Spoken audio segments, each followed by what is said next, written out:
No, I'm gonna try my best to actually not stutter at all in this whole entire take in one take if I can. So I want to talk about Night of the Seven Kingdom, and that show actually just finished today. And personally, not gonna lie, really enjoying the show. And disclaimer alert: I don't really actually got a chance to watch Game of Thrones. I'm a greenhorn in this whole entire universe, and I've been wanting to try out the books for a long time, but never really got a chance to, read them.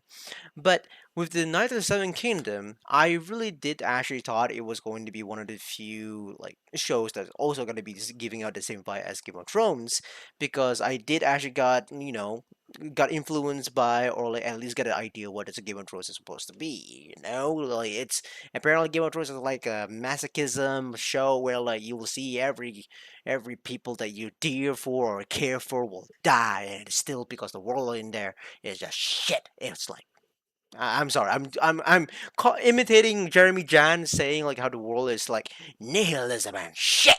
It's something like that. But going back, like I didn't expect like the Knights of the Seven Kingdom to be pretty actually kind of wholesome. It's wholesome, lighthearted, kind of funny as well. Actually, I when I first saw the show, I never really thought it was going to be the same universe as Game of Thrones. I never really did. I just saw it was a oh cool a new medieval knight show, and I've been wanting to actually watch a new one for a long time. I want to watch a knight to actually talk about honor, being someone to look up to, to be able to actually like about what does the character has flawed about, but still root for them to actually become what they wish to be.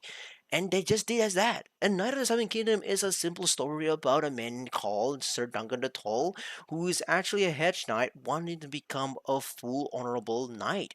And he's actually what's the word for it? Escorted or being accompanied by another character called Egg, who is actually a squire.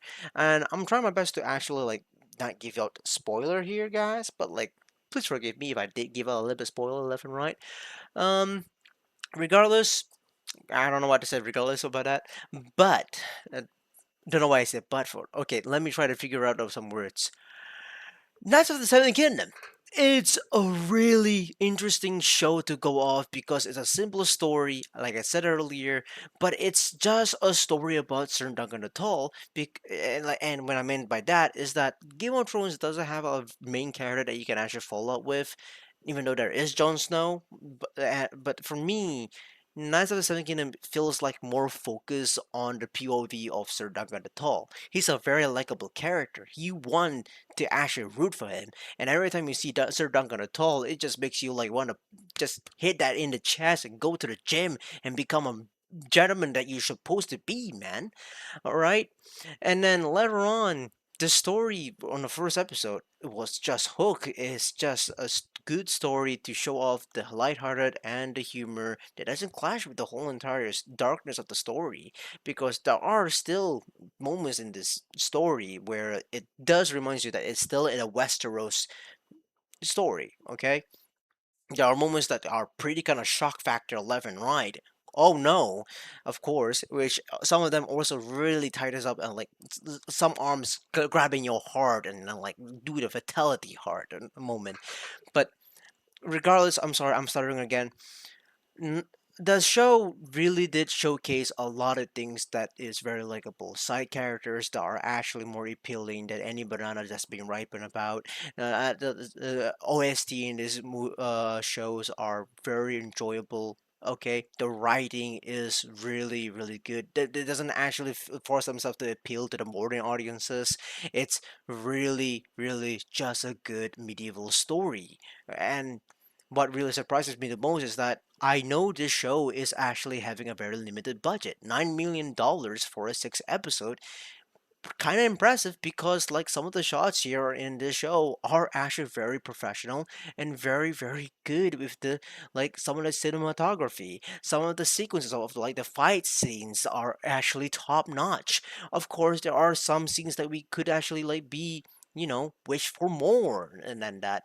But I like the director's visions here is like trying to make it more focused, and of course live up to like some of the viewers imagination in some other situations, but it's mainly focused on Sir Duncan.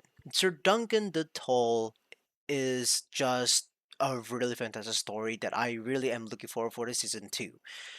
Again, the story of Westeros is still there. There are still like dark moments left and right that you just can't help but like scared for Sir Duncan. But at the same time, you're also like very hopeful to think about Sir Duncan the Tall to be a very good person, because he's a, again, like I said, he's a very likable person. But you can't help but also notice that some of the side characters are also being like that to him, because he's the only one of the few characters that's just being genuinely a good person.